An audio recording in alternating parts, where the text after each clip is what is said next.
bénéficiaires de l'initiative de l'ingéniosité de Ouagenia. Cette population provient de la Chopo, installée ici depuis 1482.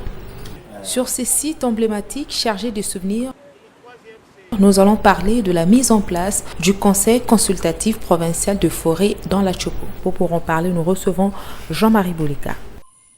Écran vert, le portrait.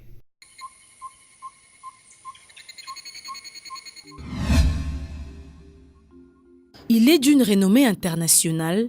Lui, c'est Jean-Marie Bolika Lokumbo, détenteur depuis janvier 2013 d'un master en gestion et droit de l'entreprise à l'Université de Liège, un titre précédé par une licence en novembre 2005 en sciences commerciales et financières et d'un titre de graduat en informatique de gestion en novembre 1995 à l'Institut supérieur de commerce de Kinshasa. Chef des projets de renforcement des capacités de la société civile environnementale du Fonds mondial pour la nature, WWF RDC, de juillet 2011 à mars 2017. Jean-Marie Bolika est aussi formateur des formateurs, des acteurs de la société civile sur la gouvernance forestière, membre de la commission technique des négociations de l'accord des partenariats volontaires entre la République démocratique du Congo et l'Union européenne en 2011. Enseignant à l'Institut supérieur de programmation et d'analyse ISIPA en sigle, cet acteur de la société civile fut aussi chargé du plaidoyer du réseau ressources naturelles à Kinshasa de 2009 à 2011. Chef des projets gouvernance et transparence dans le secteur forestier avec l'appui des Global Witness. Parmi les recherches menées, l'on retient de lui celle axée sur la problématique de l'assainissement des fiscalités forestières en République démocratique du Congo.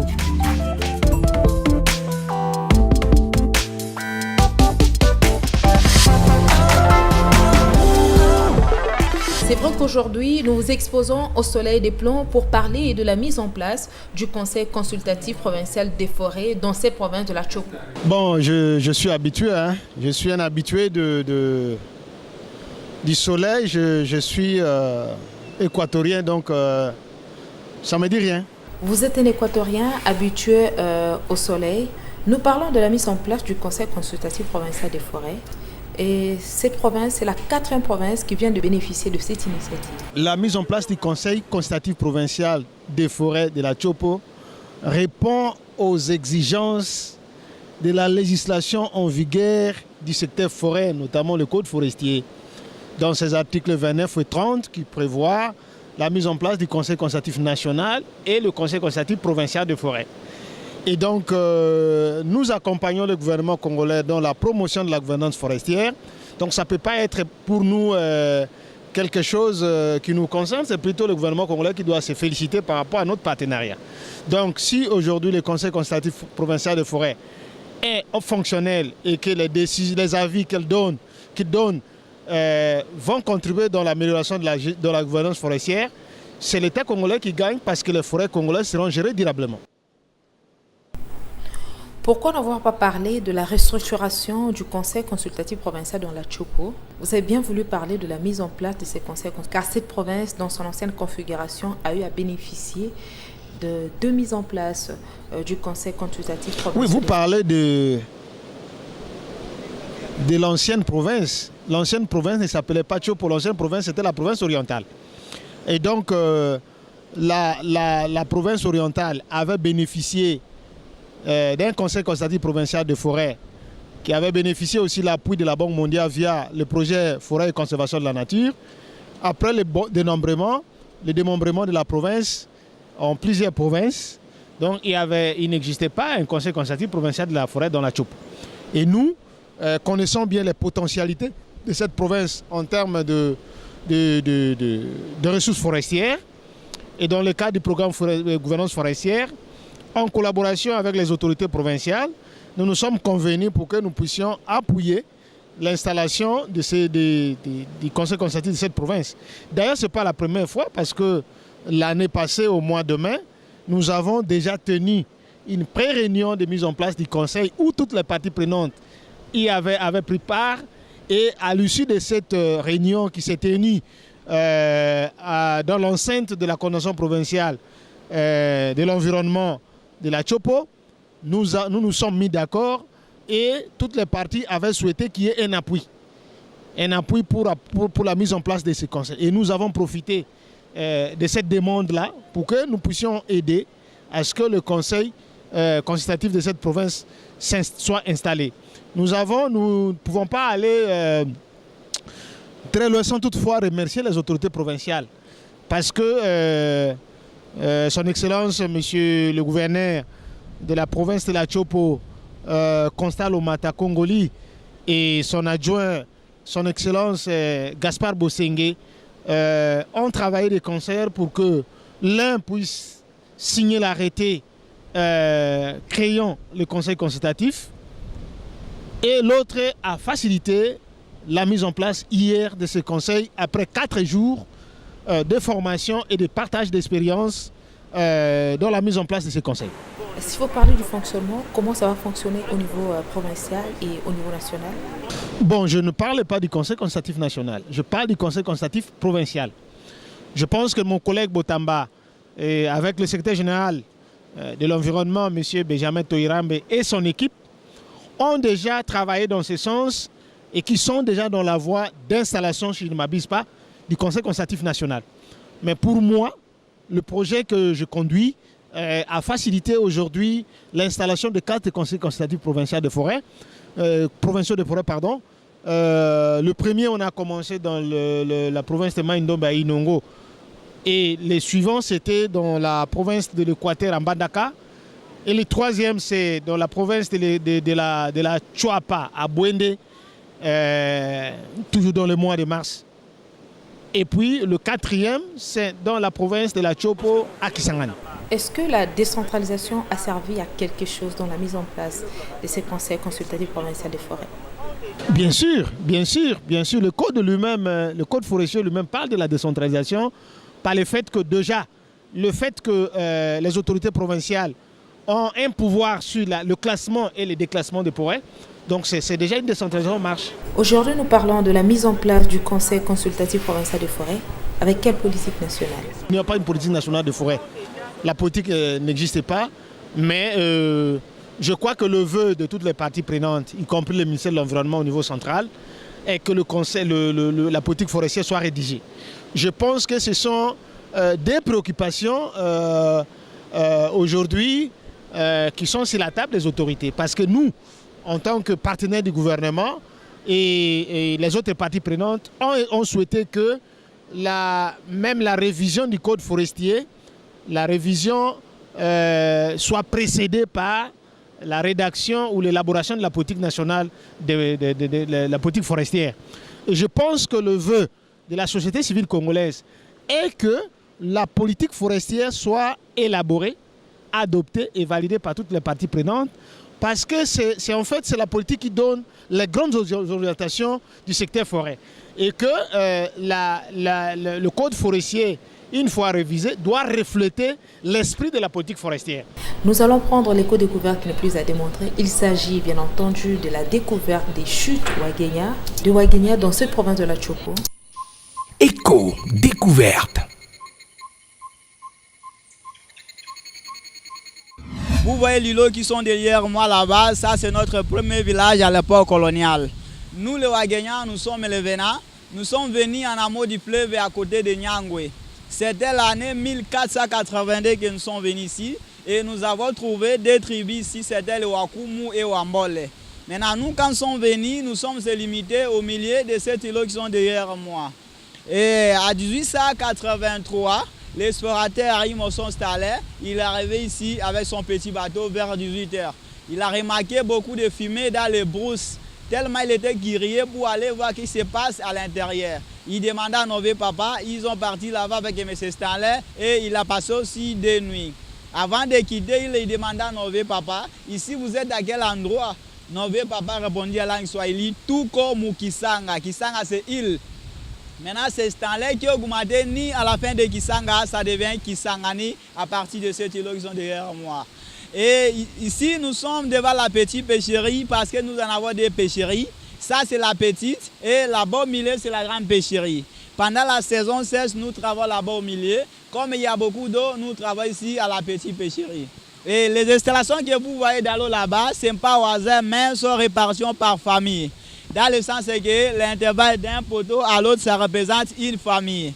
Et ici, à la Petite Pêcherie, nous en avons au moins 190 familles qui exploitent ici à la Petite Pêcherie. Là-bas au milieu, c'est 240 familles supervisées par notre chef coutumier, il est là. Et à votre information, à partir ici chez nous, à Remontra comme ça, c'est rivière Lualaba, ça devient au Katanga. Ça c'est limite ici chez nous. Et le fleuve Congo récupère maintenant à partir de Chitouagenya jusqu'à Bumbali, Salambanda et Kinshasa. Là où nous sommes, c'est là où l'ex-président Mobutu, il a mis l'image de notre monnaie de 50 Makuta à l'époque de Mobutu. Wayumo Kake, notre salutation.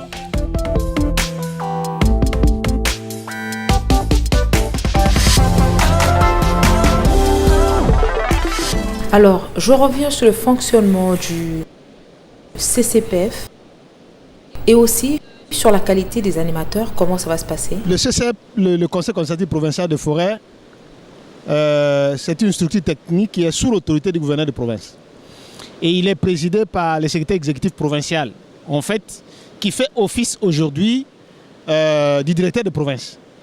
Et ensuite, il est composé des cadres de l'administration publique, spécialement le chef de division de l'environnement, donc le coordonnateur provincial, le secrétaire exécutif provincial en charge de l'administration publique, le responsable, le chef de division de l'ICSN, donc le directeur de province de l'ICSN, celui de l'agriculture, des affaires foncières, de l'Office national du tourisme, de l'INERA, et puis un enseignant spécialiste dans le secteur forêt, un expert dans le secteur forêt, les organisations de la société civile, 2 représentants des organisations de la société civile ayant la personnalité juridique et qui opèrent dans le secteur forêt, les délégués des peuples autochtones et communautés locales, mais aussi 2 délégués de l'industrie du bois, donc du secteur de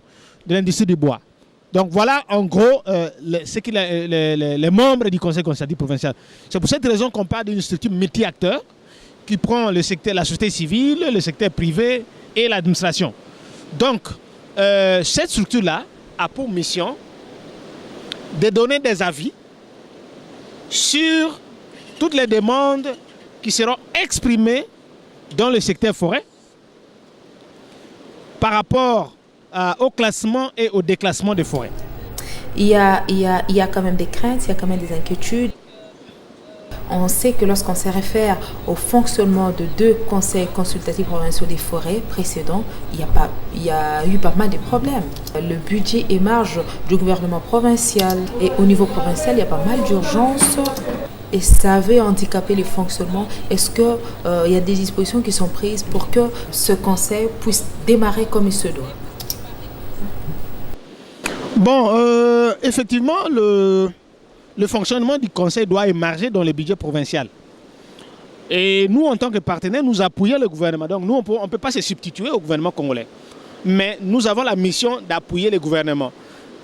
Dans le cadre du programme que moi j'anime, nous allons essayer, dans la mesure du possible, de donner des moyens substantiels pour son fonctionnement, notamment le déplacement, le remboursement de frais de transport et le fonctionnement du conseil en termes pendant la tenue des réunions. C'est ça vraiment la contribution de notre part.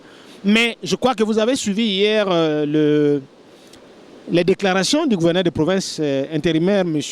Gaspard Bosengue, qui a trouvé l'initiative louable et qu'il était prêt lui aussi, dans la mesure du possible, de budgétiser les activités du conseil consultatif. Donc ça, c'est une volonté politique exprimée par les autorités.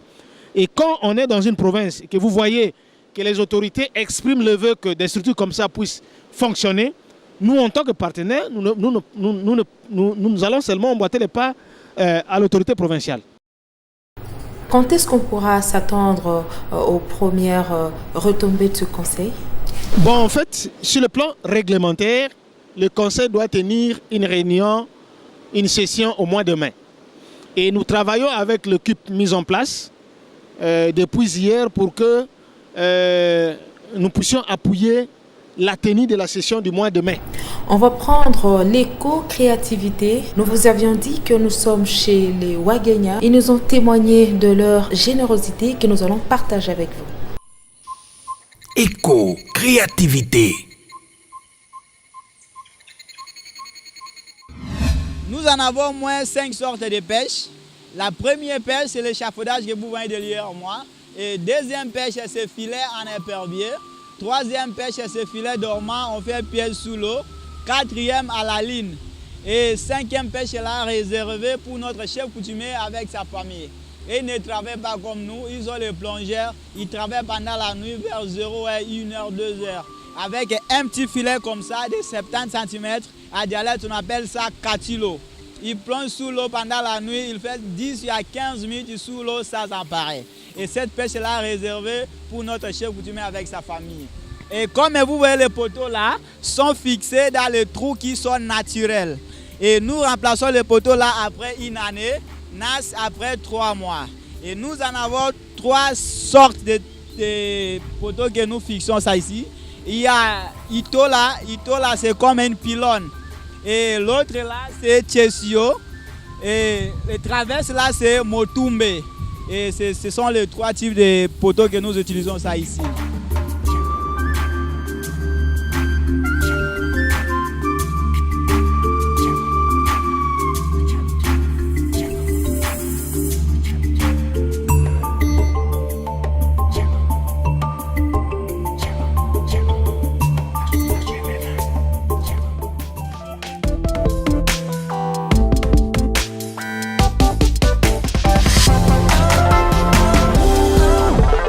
Quand nous parlons du programme gouvernance forestière, M. Jean-Marie Bolika, que vous pilotez depuis un certain nombre d'années, aujourd'hui nous sommes dans cette province forestière. Quels sont les défis liés à la gouvernance dans ce coin? Bon, comme je l'ai toujours dit, les défis sont liés à l'application de la loi. C'est la loi, le code forestier a bénéficié de plusieurs textes d'application. Mais le problème persiste en termes d'application de la loi.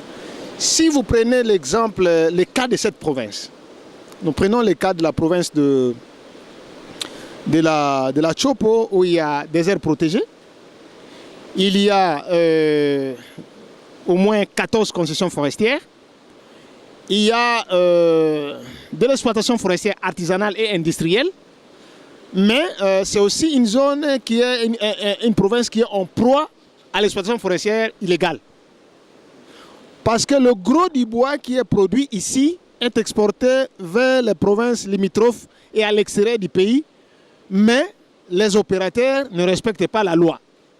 Et vous verrez même que tout le monde est impliqué dans l'exploitation illégale. Tout le monde est impliqué dans l'exploitation illégale. Donc il y a des privés, comme certaines autorités publiques, qui ont la charge, qui ont des responsabilités de l'État et qui sont impliqués dans l'exploitation illégale du bois. Je ne vais pas citer leurs noms, parce qu'il y a des services attitrés qui peuvent les poursuivre, mais ce n'est pas quelque chose de caché dans cette province. Tout le monde sait que des responsables au plus haut niveau de la province sont impliqués dans l'exploitation illégale du bois. Ça, c'est un cas. Un autre problème, c'est aussi par rapport aux ressources qui sont allouées aux services publics affectés dans cette province.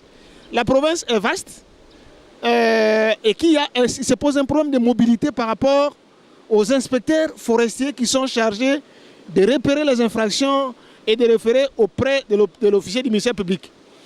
Et même lorsque nous étions dans l'atelier, vous avez entendu certaines personnes, certains participants qui ont soulevé que les autorités judiciaires ont du mal à qualifier les infractions du secteur forêt et environnement dans cette province. Donc ce qui nécessite aussi, c'est encore un défi qui fait qu'il faut que les acteurs que nous sommes et les partenaires puissions organiser des séances de formation, de renforcement de capacités pour que les magistrats qui sont commis dans cette province soient à mesure d'appréhender et de qualifier les infractions du secteur forêt et environnement. Monsieur Bolika, nous savons que le Conseil est là pour remettre des avis au gouverneur de la province. Or, le principe dit que l'arrêté du ministre du gouvernement central prime sur celui de du gouvernement provincial. Comment ça va se passer au cas où la décision de Kinshasa l'emportait? Bon, lorsqu'il y a une contradiction ou un conflit entre un arrêté provincial et un arrêté du gouvernement central, l'arrêté du gouvernement central prime. Mais cela n'exclut pas que le gouvernement provincial puisse saisir les instances du pays qui sont chargés de trancher ces genres de litiges. Et là aussi, il faut avoir le pouvoir de le faire. Effectivement, de saisir au cas où l'arrêté en question va à l'encontre des intérêts de la province.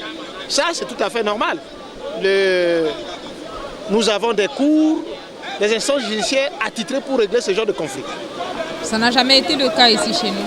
Je n'ai pas encore de cas spécifiques, mais la loi a prévu la mise en place des cadres institutionnels. À un certain moment, vous avez décrié l'inapplication de la loi à un certain niveau et vous pensez que vos propos tiendront la route? Mais madame, vous savez que dans une province, le chef de l'exécutif, c'est le gouverneur de province. Et quand le gouverneur de province prend la décision à travers la signature d'un arrêté pour que le conseil soit mis en place, c'est aussi une volonté manifeste de l'autorité provinciale pour mettre fin à ce désordre. Donc le conseil doit faire son travail pour aider le gouvernement provincial, le gouverneur de province, à prendre des décisions qui vont dans le sens de soutenir la gestion durable des forêts. Vous savez très bien que cette province, malgré sa superficie forestière, peine à mobiliser les ressources dans le secteur forêt.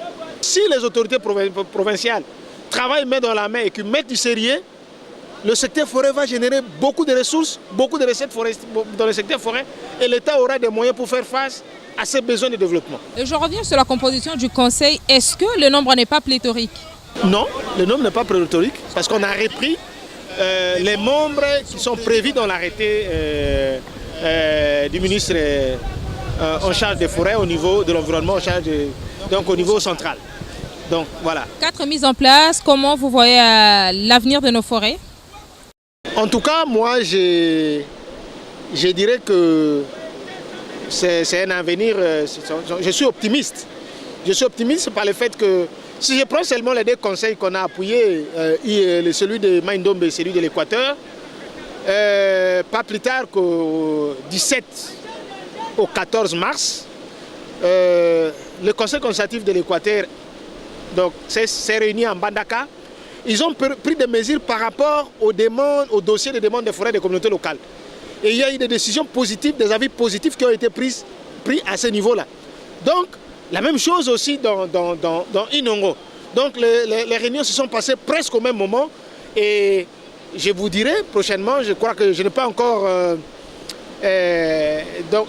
terminé la lecture des rapports, mais vraiment, les échos sont positifs parce que on a réussi à mettre en place, à écarter des décisions, donc des dossiers qui n'ont pas été conçus positivement.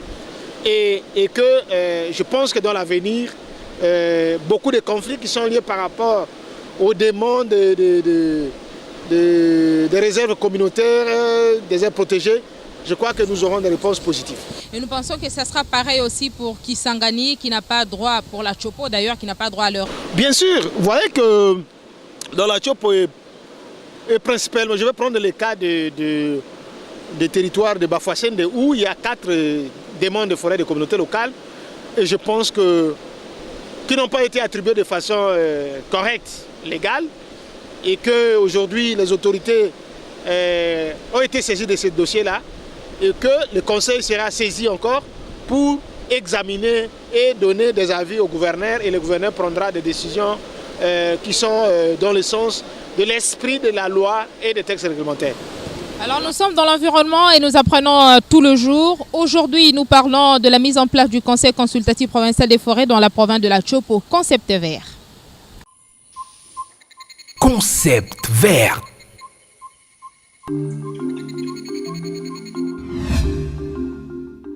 La bioaccumulation. C'est un processus selon lequel une substance polluante présente dans un biotope pénètre et s'accumule dans tout ou partie d'un être vivant et peut devenir nocif par extension, le résultat de ces processus.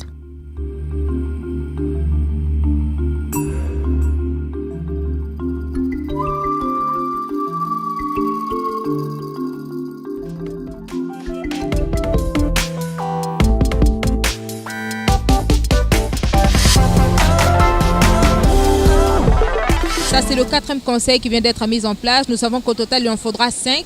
Et le 5e conseil sera mis en place quand et dans quelle province? Bon, le 5e, c'est dans la Mongala, dans la province de la Mongala et principalement à Lissala. Nous allons rentrer à Kinshasa et planifier l'installation de ces conseils. Je suis d'avis que s'il n'y a pas d'autres contraintes, donc le conseil sera installé au 2e trimestre de cette année. Pardon. Et vous pouvez déjà vous frotter les mains par rapport aux résultats que vous obtenez, bien que partiels? Ce n'est pas vraiment moi, c'est plutôt le EVF, le Fonds mondial pour la nature, sa collaboration avec le gouvernement, et qui fait que nous soyons accueillis favorablement par les autorités provinciales. Je pense que depuis que nous avons commencé, partant d'Inongo en passant par Mbandaka, Bouende et Kisangani, nous avons toujours été accueillis favorablement par l'exécutif provincial, notamment les coordinations provinciales de l'environnement, les ministres provinciaux de l'environnement, les gouverneurs de province. Donc nous sommes d'avis et nous sommes certains que la province de la Bongala, où nous allons boucler l'installation, mais nous allons continuer à venir ici pour appuyer la tenue des sessions des conseils consultatifs. Donc nous disons que nous sommes satisfaits parce que la disponibilité des autorités et l'engagement des autorités à ce que ces conseils soient mis en place, pour nous, c'est un signal fort qui montre que les autorités gouvernementales congolaises partant du pouvoir central et provincial sont aujourd'hui convaincus que les forêts de la RDC doivent être gérées durablement au profit des communautés locales et peuples autochtones. Est-ce que vous pensez réunir tous ces conseils, par exemple, dans une des provinces pour le partage d'expériences? Bon, ça c'est un problème. Il va se passer en 2020 l'évaluation. Lorsqu'on va faire l'évaluation, ce sera tout à fait normal que nous puissions choisir un lieu. Et vous connaissez très bien que les contraintes logistiques pour déplacer les membres, ce n'est pas facile. Mais nous allons voir quel est le point idéal ou qui est par rapport à des manières efficientes, où est-ce que nous pouvons réunir un certain nombre de représentants de chaque conseil consultatif pour essayer d'évaluer où en sommes-nous, où en sommes-nous, quelles sont les décisions qui ont été prises et comment les conseils fonctionnent. Je pense que cette idée, nous pouvons la matérialiser en 2020. Au milieu de 2020, nous pouvons réunir tout le monde et essayer d'évaluer les conseils. Ça, c'est une dernière question pour terminer. Je sais que vous avez toujours donné des explications par rapport à ça. Le choix de ces différentes provinces, parce qu'elles sont plus forestières, il n'y a que 5 provinces forestières en RDC? Non. Si vous regardez les provinces forestières, c'est pratiquement, dans les 26, c'est environ 22 qui sont des provinces forestières. Mais nous n'avons pas de moyens pour couvrir l'ensemble du pays. On doit commencer quelque part, parce qu'on doit éviter le saupoudrage. Je pense qu'avec 5 provinces, nous pouvons commencer et avoir des résultats. Et ensuite, si on a notre plaidoyer, si nous évoluons, nous avons encore la capacité de mobiliser plus que ce que nous avons aujourd'hui, on peut ajouter une 6e, pourquoi pas une 7e, et voire 10 provinces. Alors, merci à tous. Nous n'avons pas besoin de ce que vous savez, mais ce que vous faites pour sauver la planète. Ça n'est fini pour ce soir. Madame, Monsieur, merci. Le prochain rendez-vous à Kinshasa. Nous disons merci à toutes les populations à travers le monde, en particulier les Waguenyas qui nous ont reçus, qui nous ont témoigné de leur générosité en ces lieux. Non seulement qui nous ont donné l'endroit touristique pour tourner cette émission, mais aussi nous renseigner sur leur histoire, comment ils sont arrivés ici. Nous le savons, c'est depuis 1482 qui sont ici. Ingénieurs, agronomes, forestiers, tout ce que vous voulez. En tout cas, ils sont au top. Merci.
La chanson qu'on vient de chanter là, c'est pour vous souhaiter soyez les bienvenus ici chez nous.